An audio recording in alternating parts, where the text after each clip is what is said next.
Hello, welcome students. You are watching a physics class on chapter energy. So I have already completed the energy, and now today I will discussing on numerical problems. Okay. तो आज मैं numerical problem start करने वाला हूँ। तो इसको मैं धीरे धीरे करके मैं बताऊँगा, दो दो तीन तीन सवाल करके मैं इसको करवाऊँगा। तो आप इसको बढ़िया से कीजिएगा, बहुत आसान है, वेरी इजी है। तो देखो, पहले हम क्वेश्चन नंबर 1 से स्टार्ट करेंगे। तो यहाँ पे लिखा क्या है, देखो, कैलकुलेट द वर्क डन। आपको क्या निकालने के लिए कहा गया? वर्क डन निकालने के लिए कहा गया है बाय ए वोमैन। किसके द्वारा? वो वोमैन के द्वारा। Who applies a force of 13 Newton. वो कितना जोर लगा रही है? 13 न्यूटन जोर लगा रही है, फोर्स अप्लाई कर रही है to displace a table. Table को हिलाने के लिए कितना डिस्टेंस वो हुआ है? 9 मीटर इन द डायरेक्शन। जिस डायरेक्शन में उसने फोर्स अप्लाई किया उसी डायरेक्शन में टेबल का डिस्टेंस कितना कवर हुआ? 9 मीटर। ओके। तो इसमें हमें निकालना क्या? Work done. तो सबसे पहले हम लिखेंगे कैसे? मैं यहाँ पे लिखूंगा, देखो, गिवन।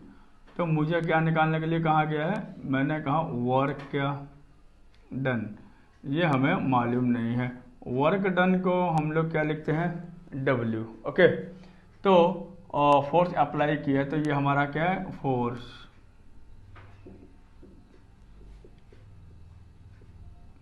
13 न्यूटन। ओके।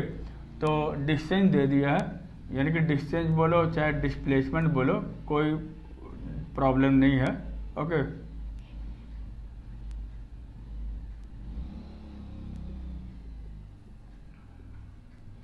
तो अब आपको समझ में आ गया, वर्क डन निकालना, फोर्स दे दिया, डिस्प्लेसमेंट दे दिया। तो आपको पता होना चाहिए we know work done equal to force into displacement. तो आपको वर्क डन नहीं मालूम, फोर्स आपका कितना है? 13 न्यूटन मल्टीप्लाई 9 मीटर। आप इसको जब इंटू करोगे तो कितना आएगा? 117 न्यूटन मीटर। ये जो आपका न्यूटन मीटर है, इसी को हम लोग क्या कहते हैं? बोलो। इसी को हम लोग कहेंगे 117 वाट जूल। तो ये हमारा आंसर आ जाएगा। ओके। तो नेक्स्ट हम बात करेंगे question number 3। Question number 2 very easy है, वो आप अपने आप कर सकते हो। अभी हम बात करेंगे क्वेश्चन नंबर 3 का। तो यहाँ पर देखो क्या लिखा, calculate the work done by a man. Work done किसने किया? मैन। तो वो कितना ईट उठा रहा? 6 bricks. Who lift 6 bricks each weighing 3 newton. एक ईट का वेट कितना बता दिया? और 6 न्यूटन बोला। तो टोटल ब्रिक्स कितने हैं? 6 हैं। ओके। फिर बोला and put them at a height of 2.3 metre above the ground. वो कितना ऊंचाई तक लेके जा रहा है? वो 2.3। ओके। तो इसका हम वर्क डन निकालेंगे। देखो, पहले मैं लिखूंगा, पहले मैं लिख देता हूं नंबर ऑफ क्या? ब्रिक्स। कितना? 6। तो नंबर ऑफ ब्रिक्स क्या है? 6 है। तो इज ब्रिक्स वेट और 3 न्यूटन। ओके। तो इसका मतलब वेट ऑफ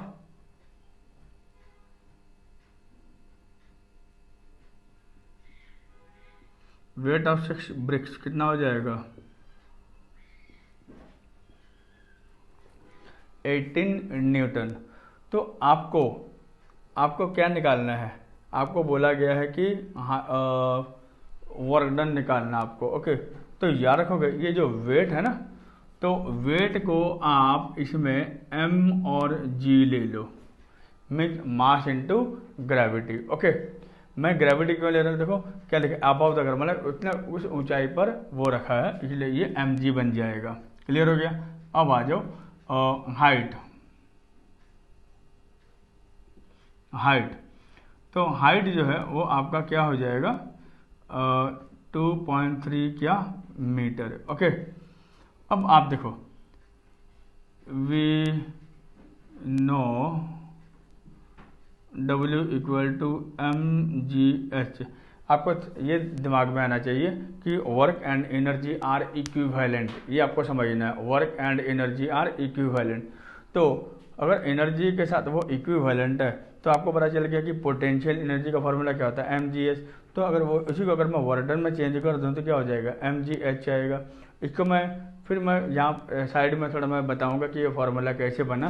तो अभी हम इसको सॉल्व करके देखते हैं। देखो ये हो गया W, ये जो mg है मेरे पास mg कितना था 18 न्यूटन और हाइट कितना है 2.3 मीटर। ओके, अब इसको हम करेंगे क्या, इनटू करेंगे।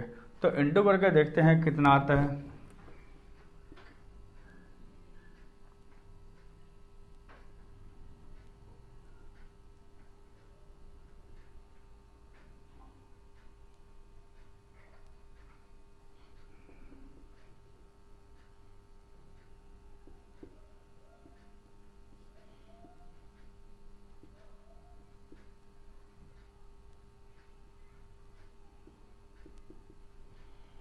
कितना आ गया,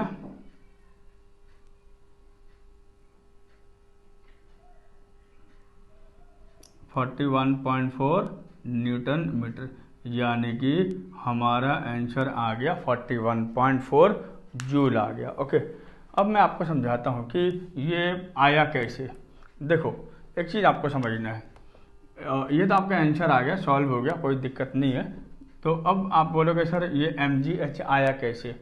देखो आपको पता है कि वर्क डन का फॉर्मूला क्या है, फोर्स इनटू डिस्टेंस है। ओके, तो अब देखो या डिस्प्लेसमेंट बोलो, ये फोर्स को मैंने क्या बना दिया mg, फोर्स को मैंने क्या बनाया mg बनाया, और ये जो डिस्टेंस है ये अगर ऊंचाई पे जाएगा तो क्या हो जाएगा, ये h को मैंने किस में चेंज किया, हाइट, यानी कि h हो गया। अब आपका w का फॉर्मूला क्या बन गया mgh। तो यही आपको समझ में आ गया, ये किसके बराबर आ गया, पोटेंशियल एनर्जी के बराबर आ गया ना। तभी हम कहते हैं कि वर्क एंड एनर्जी आर क्या, इक्विवेलेंट। तो इसलिए W का फॉर्मूला क्या बन जाता है, mgh बन जाता है। बोलो क्लियर हो गया। तो आज ये मैंने पूरा करवा दिया, फिर हमें नेक्स्ट क्लास में मैं फिर और न्यूमेरिकल प्रॉब्लम लेकर आऊँगा। तब तक आप इंतज़ार कीजिएगा। Bye bye.